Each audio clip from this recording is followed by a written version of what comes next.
Hi hello friends, once again welcome back to Andhra Bulls లెంట్ అని YouTube channel. నేను మీ ఫ్రెండ్ రాజు. మరొక మార్కెట్ అప్డేట్ టుడే వీడియో అయితే మీ ముందుకు రావడం జరిగింది. సో వన్స్ అగైన్ మరొకసారి మార్కెట్స్లో సెల్లింగ్ కంటిన్యూ ఉందన్నమాట అండి. So another century 100 points market Nifty పడడం జరిగిందన్నమాట అండి. సో అయితే మనం గత 2-3 రోజుల వీడియోస్లో నేను మీతో షేర్ చేయడం జరిగింది కదా. సో హయ్యర్ లెవెల్స్లో మార్కెట్ సస్టైన్ అవ్వలేకపోతుంది, ప్లస్ మార్కెట్ కొంచెం రేంజ్లో ఉండే ఛాన్సెస్ ఉన్నాయని చెప్పి గత 2 వీడియోస్లో మీరు చూడొచ్చు అనమాట అండి. సో థంబ్‌నెయిల్స్ ప్లస్ నేను షేర్ చేశాను కదా ఇన్ఫర్మేషన్ ఆల్రెడీ. సో మార్కెట్స్‌లో కొంచెం వీక్‌నెస్ అయితే క్లియర్‌గా ఉందనమాట అండి. సో గ్లోబల్‌గా మార్కెట్స్ స్టేబుల్‌గానే ఉన్నాయి.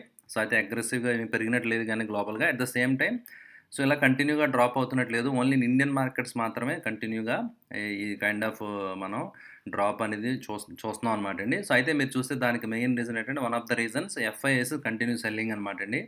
సో 340 కోట్ల దాకా సెల్ చేయడం జరిగింది. డిఐఎస్ 60 కోట్ల దాకా సెల్లింగ్ చేయడం జరిగింది. సో అయితే ఈరోజు 300 కోట్లు అనేది పెద్ద అమౌంట్ కాదనమాట అండి. యాక్చువల్‌గా మన ప్రీవియస్ ఫిగర్స్‌తో కంపేర్ చేసుకుంటే కొంచెం సెల్లింగ్ తగ్గిందని అనుకోవాలి, రైట్? సో అదే విధంగా మన 18,000 దగ్గర నిఫ్టీ ఒక సపోర్ట్ ఉంటది అని చెప్పి నేను చాలా సార్లు చెప్పడం జరిగింది కదా. ప్రీవియస్‌గా అది సపోర్ట్ కింద యాక్ట్ చేయడం జరిగింది. బట్ సో 18,000 కింద ఈరోజు డెసిసివ్‌గా క్లోజ్ అవ్వడం జరిగిందనమాట అండి. సో మూవింగ్ యావరేజ్ పరంగా కూడా చూద్దాం. సో అయితే వన్ గుడ్ న్యూస్ ఏంటంటే, at least it is sustaining. So 17,840 ఏదైతే ఉందో, సో అది 50 పీరియడ్ మూవింగ్ యావరేజ్ అనమాట అండి. సో నిఫ్టీ అట్‌లీస్ట్ ఆ లెవెల్ సస్టైన్ అవుతుందనమాట అండి, రైట్? సో 17,840 అనమాట అండి. సో 17,840 లెవెల్ దగ్గర ఎగ్జాక్ట్‌గా ఉందనమాట అండి. ఇక్కడి నుంచి బౌన్స్ అవుతే, సో 20 పీరియడ్ మూవింగ్ యావరేజ్ దాటి క్లోజ్ అవుతే కనుక సో మళ్ళీ కొంచెం బయింగ్ కంటిన్యూ అవుద్దని మనం ఎక్స్పెక్ట్ చేయొచ్చు అనమాట అండి. But as of now it is looking like it's going down. So కొంచెం ఇంకా ఫర్దర్‌గా కిందకి ఉండే ఛాన్సెస్ మనకి కొంచెం కనిపిస్తున్నాయి అనమాట అండి, రైట్? సో అయితే నేను ఇక్కడ వేరే ట్రెండ్ లైన్స్ కొంచెం చేంజ్ చేయడం జరిగిందనమాట. మీరు చూస్తే కైండ్ ఆఫ్ ఒక బుల్లిష్ పెనెంట్ అని చెప్తారన్నమాట అండి. So kind of or symmetrical triangle అనుకోండి, కైండ్ ఆఫ్ ప్యాటర్న్ జరుగుతుందనమాట అండి. సో అంటే ఒక క్లోజ్ బుల్స్ బేర్స్ మధ్యలో టగ్ ఆఫ్ వార్ జరుగుతూ ఉంటుందని చెప్తూ ఉంటాను కదండి ఎప్పుడు కూడా. సో ఇప్పుడు డెసిసివ్‌గా ఎయిదర్ బ్రేక్ కిందకి వస్తుందా లేదా పైకి బ్రేక్అవుట్ అవుద్దా అనేది సో మనం చూడాలన్నమాట అండి, రైట్? దాన్ని బట్టి మార్కెట్ డైరెక్షన్ అనేది ఉంటుందన్నమాట అండి. సో అయితే సపోర్ట్ లెవెల్స్ మనం వాచ్ చేయాల్సింది 17,600. సో ఒకవేళ 17,800 బ్రీచ్ అయితే కనుక రేపు అది కూడా హోల్డ్ అవ్వకపోతే కనుక సో 17,600 దగ్గర నెక్స్ట్ నిఫ్టీకి సపోర్ట్ ఉందన్నమాట అండి. సో 18,000 అనేది ఇప్పుడు ఒక చిన్న రెసిస్టెన్స్ కింద యాక్ట్ చేస్తుంది. 18,200 నెక్స్ట్ రెసిస్టెన్స్ అనమాట అండి, రైట్? సో ఈ విధంగా ఈ పైన 2 రెసిస్టెన్స్‌లు కింద ఈ విధంగా సపోర్ట్ అనమాట అండి. అయితే ఇవి నేను ఆల్రెడీ ఆప్షన్ చైన్ ప్రకారం మీకు ఆల్రెడీ నేను షేర్ చేయడం జరిగింది కదండి. సో అయితే ఈరోజు ఆప్షన్ చైన్‌లో ఏమైనా చేంజెస్ వచ్చాయో ఒకసారి చూద్దాం అనమాట అండి. ఎందుకంటే రేపు వీక్లీ ఎక్స్‌పైరీ కదా. సో ఈ వీక్ మార్కెట్ అంటే రేపు ఎక్స్‌పైరీ కాబట్టి మీరు చూస్తే గనక 18,000 కాల్‌లో హైయెస్ట్ ఓపెన్ ఇంట్రెస్ట్ ఉందన్నమాట అండి. ప్లస్ మీది ఓపెన్ ఇంట్రెస్ట్ బిల్డప్ కూడా జరిగింది. సో ప్రైజెస్ తగ్గడం జరిగింది. సో అంటే 18,000 కాల్స్ ఇంకా అగ్రెసివ్‌గా ఈరోజు కూడా సెల్లింగ్ చేసినట్టుగా మనం ఇక్కడ భావించాలన్నమాట అండి. సో 18,000 దగ్గర సెల్లింగ్ జరిగింది కాబట్టి రేపు మేబీ 18,000 పైన క్లోజ్ అవ్వే ఛాన్సెస్ తక్కువ. Okay, right? సో ఒకవేళ 18,000 ఏదైనా వచ్చి ఈరోజు ఒక న్యూస్ సడన్‌గా రావడం జరిగింది. సో యాక్చువల్‌గా morning markets gap down opening. So అక్కడి నుంచి చాలా వీక్‌నెస్ కంటిన్యూ అయింది. సడన్‌గా న్యూస్ వచ్చిందనమాట అండి. సో పీఎం మోడీ గారు పీఎస్యూ బ్యాంక్స్ అందరినీ వాళ్ళందరితో ఒక మీటింగ్ ఉందని చెప్పి ఎప్పుడైతే న్యూస్ వచ్చిందో, సో ఆ న్యూస్ కొన్ని సర్క్యులేట్ అవ్వడం జరిగిందనమాట అండి. సర్క్యులేట్ అయ్యేసరికి సడన్‌గా రికవరీ అనేది చాలా ఫాస్ట్‌గా రికవరీ అనేది వచ్చింది. బట్ అల్టిమేట్‌గా సస్టైన్ అవ్వదు. Towards end of the day market మళ్ళీ అగైన్ కూల్ ఆఫ్ అవ్వడం జరిగిందనమాట అండి, right?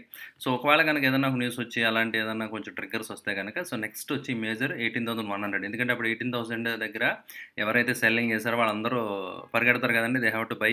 So they have to book their stop losses or whatever it may be. So అందువల్ల ఏంటంటే అప్పుడు సో 18,100 మీద ప్రెషర్ అక్కడ దాకా ఛాన్స్ ఉంటుందన్నమాట అండి. సో ఇవి 2 మెయిన్ హర్డిల్స్ ఆప్షన్ చైన్ ప్రకారం కూడా మనకి క్లియర్‌గా అర్థమవుతుంది కదండీ, right?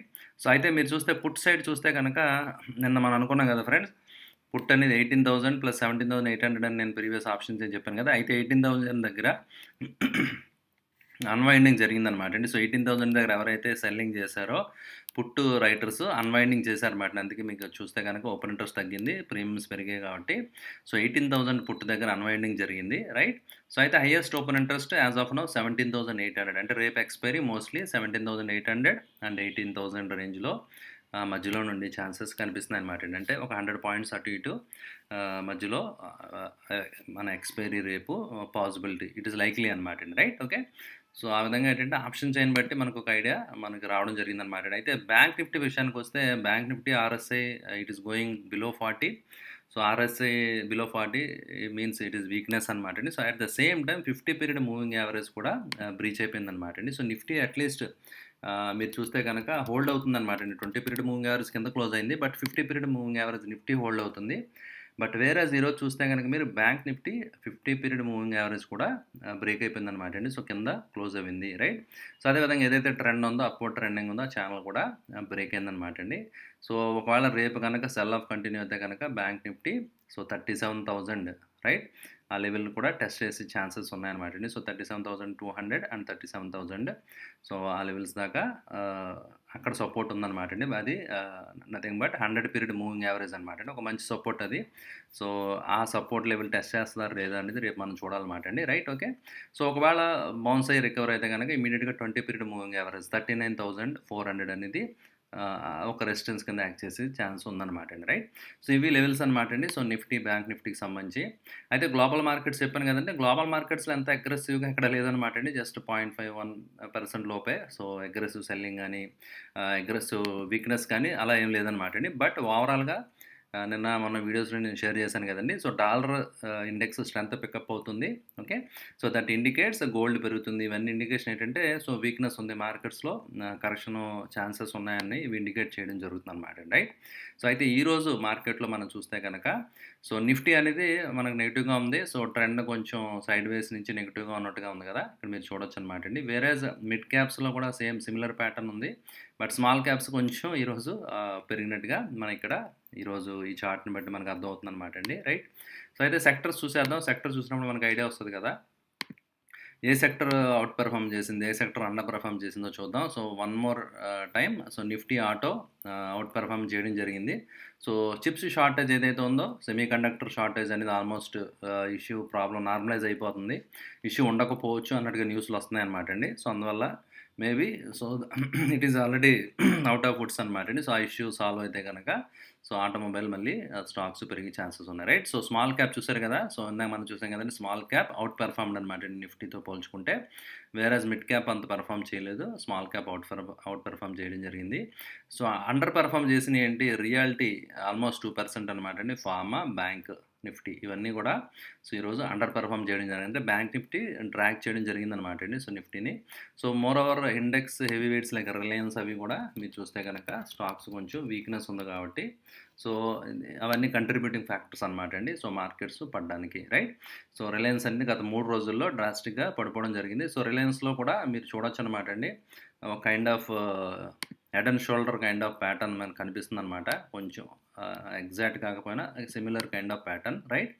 So, kind of head and shoulder pattern కనిపిస్తుంది కాబట్టి ఒకవేళ ఇది బ్రీచ్ అయింది ఆల్రెడీ యాక్చువల్‌గా ఇన్‌ఫాక్ట్. సో, అది బ్రీచ్ అయితే గనక చాలా నెగెటివ్ అనమాట. ఒకవేళ కంటిన్యూ అయితే సో, రిలయన్స్‌లో ప్రైస్ కొంచెం ఎక్కువగా సిగ్నిఫికెంట్ కరెక్షన్ అనేది ఛాన్స్ ఉంటుంది. రైట్. రేపు ఒకవేళ వాల్యూమ్స్ తోటి ఇంకా రెడ్ క్యాండిల్ వస్తే గనక సో, ప్రైస్ చాలా కిందకొచ్చే ఛాన్సెస్ రిలయన్స్‌లో కనిపిస్తుందనమాట. రైట్. అయితే ఈరోజు ఐటీసీ అనేది స్టాక్ స్ప్లిట్ గురించి న్యూస్ వస్తుందనమాటండి. ఓకే. అంటే స్టాక్ డీమెర్జర్ కింద మీరు చూస్తే గనక కంపెనీ స డిఫరెంట్ సెగ్మెంట్స్ కింద డీమెర్జర్ చేయడానికి ప్లాన్ చేస్తున్నారన్నమాటండి. సో, ఆ న్యూస్ అది వచ్చిందనమాట. సో, దానివల్ల యాక్చువల్‌గా బాగా పెరగడం జరిగింది. But again so, towards the end of the day profit booking వచ్చి మళ్ళీ కూల్ ఆఫ్ అవ్వడం జరిగిందనమాటండి. సో, ఇది కొంత సపోర్ట్ చేసింది ఇండెక్స్‌కి. ఇండెక్స్ ఇది కూడా కొంచెం వెయిటేజ్ ఉన్న స్టాక్ కాబట్టి ఓకే. సో, ఈ విధంగా ఏంటంటే మార్కెట్స్ చూస్తే నోవేర్ అనమాటండి. కొంచెం అక్కడే ఆ రేంజ్‌లోనే కొంచెం అటు ఇటుగా ఉన్నాయి. సో, ఓవరాల్‌గా సో, వీక్‌నెస్ అయితే మాత్రం క్లియర్‌గా ఉందనమాటండి. రైట్.